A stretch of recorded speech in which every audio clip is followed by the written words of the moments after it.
everybody, I'm Tom Vassell. And I'm Chris Yee. And this is Michael Myers. This is Michael Myers. This is Michael Myers. He'll stab you in the dead of night. So as we start this review, I should mention, for relevancy's sake, that I don't like the Halloween series at all because I'm afraid of horror movies. Gotcha. And Michael Myers is spooky. And it's also, but I've gone through all the Halloween Horror Night houses with Michael Myers, and I found them to be the scariest of all of them. Because this guy keeps popping out and trying to stab me. But I know enough about the movie to know what it is. That's what happens in the movies. Yes, I got that. So I've seen enough of the movies. I'm not a huge fan of that. What I am a fan of is the designer of this game, Emerson Matsuuchi, and Trick or Treat Studios, which is they do mostly horror-themed games. But Emerson Matsuuchi has done another hidden movement game, which has gotten a lot of love. It's called Spectre Ops. Spectre Ops. Some people kind of compare these two. Yeah, because they're both hidden movement games. So we'll take a look at how this plays, and we'll be right back. This is the board of the game. The good players, or they're called the victims in this game, are going to be trying to find 4 key items. They're trying to find Lindsay and Tommy, and they're trying to find either the blue car key or the yellow car key. These are going to be taken and mixed up with a bunch of other items. They're going to be on the bottom part of these piles, and piles are going to be placed in the 4 different spots around the board where players are going to be able to search in these houses. Each player has a character, and you're going to get a character board that in front of you, and then you're going to take the matching character, whoever you are, and put them on it. Each character has a special ability. They have a certain number of cards that they can hold, and they have a certain number of health. Here are the different actions that players can take on their turn.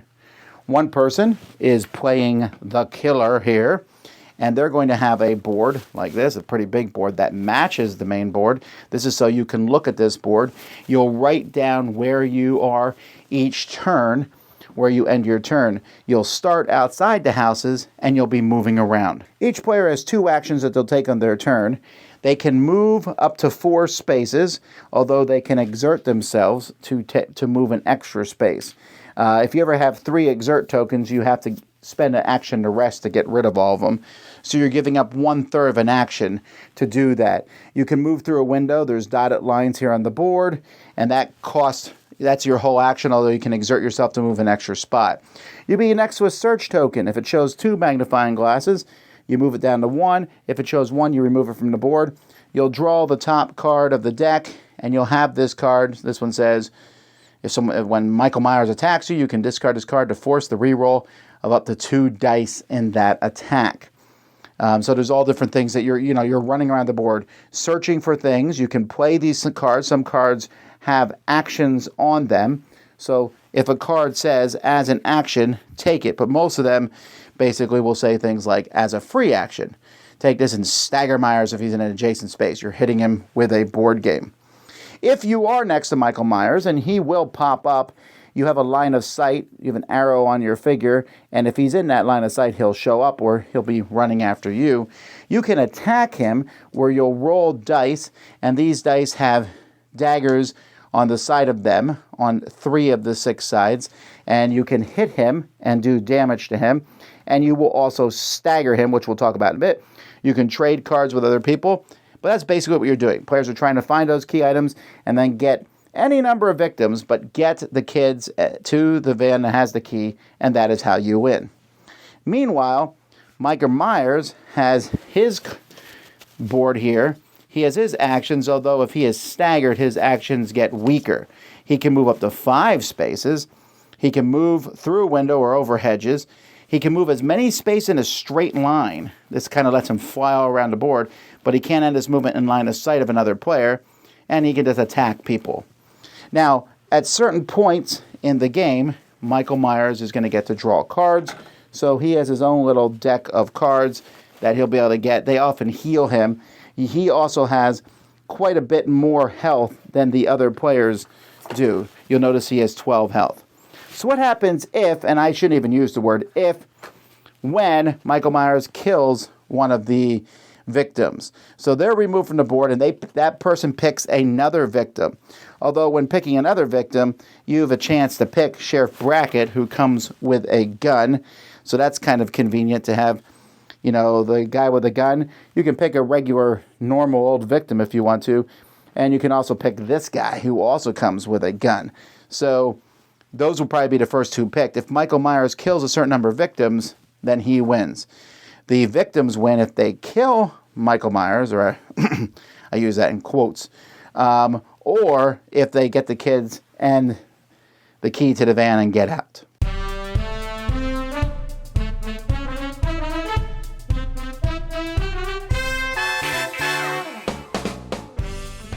So one thing you might have noticed after you've seen the overview is that the game's pretty simple. There's a few rules I didn't mention about how you can move around the board, how it works, like if line of sight, Michael Myers has to leave footprints if he runs in front of somebody.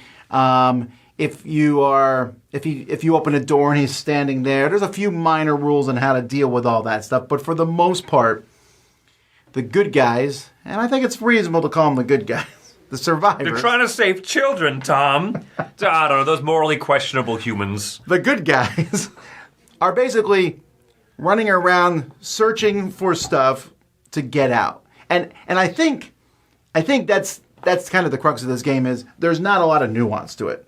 There isn't. Yeah, good guys do the good guy thing. Bad guy, stab. Yeah, you pick one victim, you chase them down and kill them till they're dead. I guess you could stab them and then be like, now I'm going to run over here and stab someone else. And if Michael Myers can make it to, another way he can win is if he gets to 18 turns or whatever, I think it's 18 turns, and the people haven't found the kid, so I guess he could just go around and stab people a little bit just to throw them off their tracks. Mm-hmm. But mostly it makes more sense to just go stab someone till they're dead. Then they get a new character that comes on board. Then you go find someone else, stab them, and you try to kill enough people before... Good life lessons. Yeah. But that is a thing in this game. So on one hand, it's very thematic. It's really thematic in that regard because it's the good guys. You're kind of like, ooh, where is he? He could be anywhere. Because he really could be. You're not really... Do you feel like you're hunting Michael Myers at all? No, because you as the good guy players don't have enough tools at your disposal to figure out where he is. You are just kind of victims. In fact, thematically, the rulebook calls them victims. And I like that. Even the sheriff is called a victim. Yeah, and I like that simply because, you're trying to find the kids and the car keys and stuff and leave, right? Your objective, I don't think, at the start of the game is, we can either hunt Michael Myers back or get this stuff. No, you should just focus on getting the stuff, I think. And then if you kind of find a situation where Michael Myers is able to be boxed in, then you can opportunistically say, like, let's just beat him up for a while. That sounds kind of fun. Yeah, and that's, again, I think that's all very thematic to the movie. That's what happens. Right. He comes, he tries to stab somebody, he kills them, or if he doesn't, they fight back for a while, and he gets all beat up for a while. And if he gets beat up enough, then he disappears, and the movie's over, and he comes back and kills you in the next movie. Yeah. My concern is, if you are a diehard gamer, you're going to look at this big map with all these spaces and doors and things, and a lot of it's not going to really mean anything. It really doesn't. Mm-hmm. Even Michael Myers' ability to move really quick is only really useful outside, which I guess makes sense. It kind of simulates his magic ability to just be there somehow. Right, yeah. Every one of these horror movies, like, how did Jason wind up, we drove in a car across town and he's, like, just standing there waiting. Like, movie, right? And that's what this is. Sure. And so, theme-wise, I feel like it's like a 10 out of 10 in a sense, right? Because it's doing exactly what it's trying to do. The people who are playing the victims are scared. The person playing Michael Myers is just hunting them down relentlessly. The cards are fun because, Michael Myers comes in, you're like, nah, I hit you with this, baseball bat I found or whatever. Knitting needles, get them back. I like that, right? Counterattack stuff and whatnot. The attacking is completely random, though. And so is the things you find. So you need to find both kids and the key. It sucks when you find both keys as your first thing, because you don't need both keys. Right. Then not to go in a house or anything. And so I'm having a hard time like coming to a final opinion rating on this game because I know who the audience is for. It's for people who go to Target who like Halloween. They're going to love this game. I agree. This is I think the big takeaway that you need to have from this video is this is not a core gamers game. If you say, I like Emerson Matsuuchi as a designer, ooh, I've liked Spectre Ops before, then you might have too high of expectations going into this. I don't think that these games are very comparable. I don't think, like, for example, this is even half as complex as Spectre Ops. It's not. You don't have special abilities and hidden, equipment cards and stuff that you have to signal, but you don't reveal all that stuff. This is very straightforward. I think that this is a game that, like you said, if you want to lean into the theme 100%, that's this game's core strength. The other strength I see, though, in this game, Tom, is that with a lot of hidden movement games, if you have a what's the word I'm looking for? An uneven familiarity experience with a game, then whoever's the person who's hiding, if they're the most experienced player, they're usually going to win, right? Or if you have very experienced people as the humans seeking them out, there's this imbalance. Right. This is going to kind of balance that out because of the luck of the die rolls and because the objectives are so very simple. In fact, if you are a very, very experienced hidden movement game player, you could say, I'm going to take the role of Michael Myers. Everyone else who's new at the table, you're the humans, go around, explore, find the kids and stuff. You can almost GM this game or DM this game rather than try to play against you know what I mean? Yeah, of course.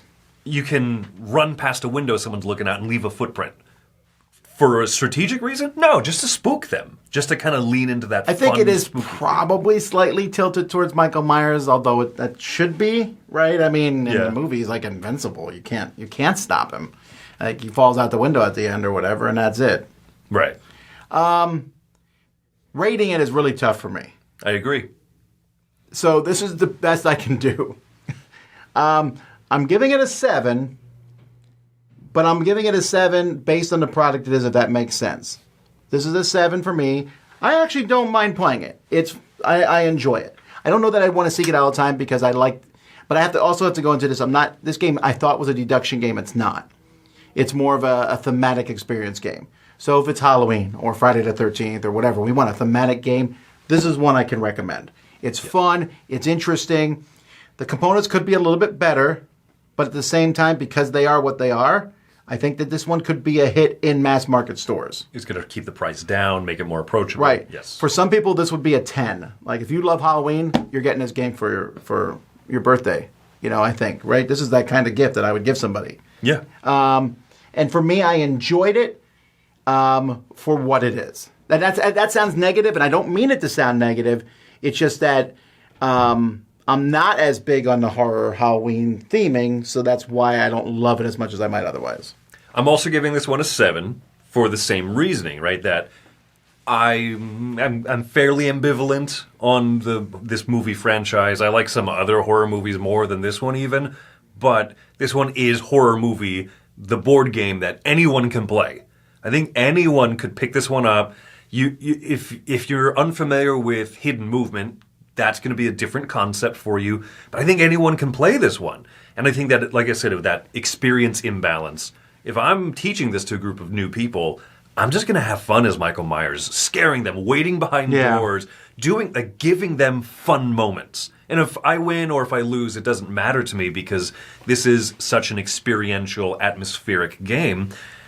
But I can't go higher than a 7 because it's just very straightforward at the same time. And I don't mind that. Those games should exist. I agree. I don't mind giving this one a seal of approval. If this game came out 20 years ago, you would have to roll dice to see how many spaces you moved and whatnot. And it just avoids all of those mass market-y issues but still making an approachable and welcoming game that is this atmospheric and fun. So yeah, it's a 7. I really can recommend it.